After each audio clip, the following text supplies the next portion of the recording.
If you're on our mailing list, you'll know I sign off the emails with "To Your Excel Success."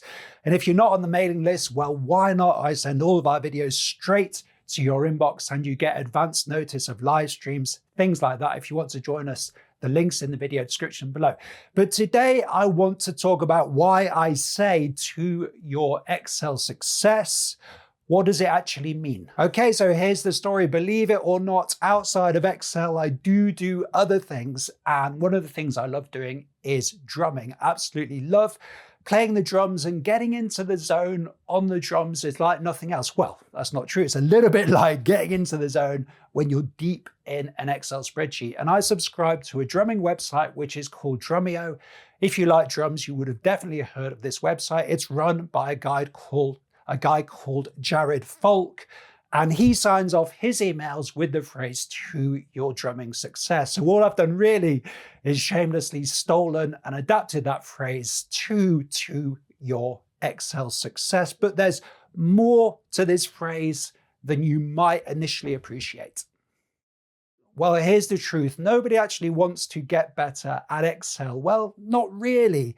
There's always something deeper, something more personal to it. Perhaps you want to get a promotion.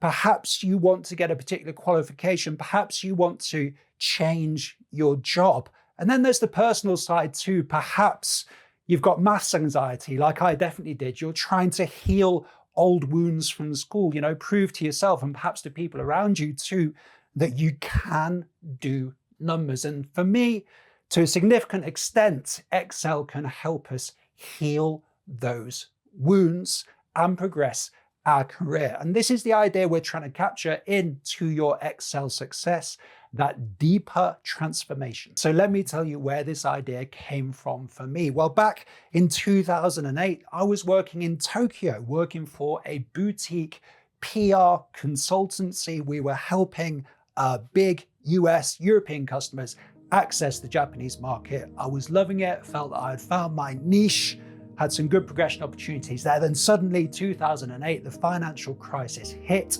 companies' budgets were slashed, and loads of people were laid off, including me. So I was at a loose end, and I was thinking what to do. And underneath it all, I had this insecurity. I'd had a bit of career success, but I kind of pigeonholed myself, and I didn't think I was a numbers person. I didn't think I was an analytical person. I had this insecurity that went back to my school days when I did well in literally every subject apart from maths. So what did I do? Well, I came back to the UK and started a master's. I wanted to build on my experience in Tokyo, so business analytics and consultancy sounded great. But what was I confronted with straight away? Numbers, logic, doing things like numerical market analysis. I had to confront my demons about numbers. That's when I discovered Excel. Slowly, very slowly, I got better at it. I remember working on Excel coursework for that whole Christmas, and I couldn't believe the mark I got for this assignment. I got 84 out of 100. I remember the exact number, 84 out of 100, one of the best marks you could get. I couldn't believe it. And suddenly, the world had cracked open. Suddenly I had options. Perhaps I was a numbers person. Perhaps I was an analytical person.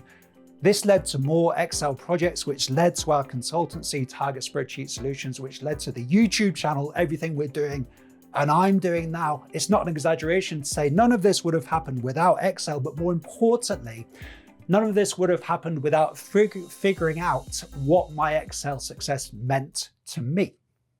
So let me hand this back to you now. Where are you in your story? Are you just getting started, just dipping your toes in Excel? Are you early in your career looking to really boost your capability with better analytical skills? Perhaps you're mid-career looking to make a sideways move, more variety, some more analytical content in your work, or perhaps you're retired and you're looking for a richer, more stimulating retirement. You've done all the Sudoku puzzles.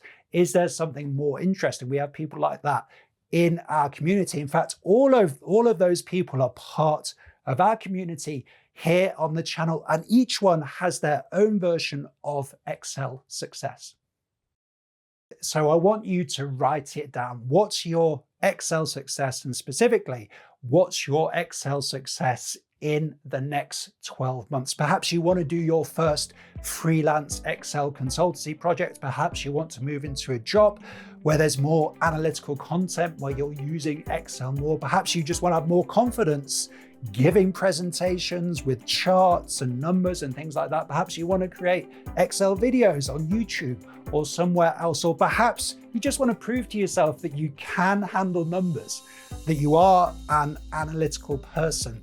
These are all different versions of Excel success. I would love to hear yours. So make sure you write it down for yourself and then put it in the comments so I can have a look too. Because this year, our theme on the channel is the year of your Excel success. I've planned 12 months of content, one topic each month, designed to help you build analytical confidence and become a really impactful analyst, or just have more fun with Excel. We're going to have recorded videos coming out every week, and then the final Friday of each month, we will have our final Friday live session. Yes, you can tune in live, I'll answer your questions, and you can hang out with other people on the same journey as you. So that's my story.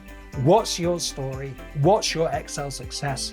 Put it in the comments below. I'll get back to you there. To your Excel success. I'll see you soon.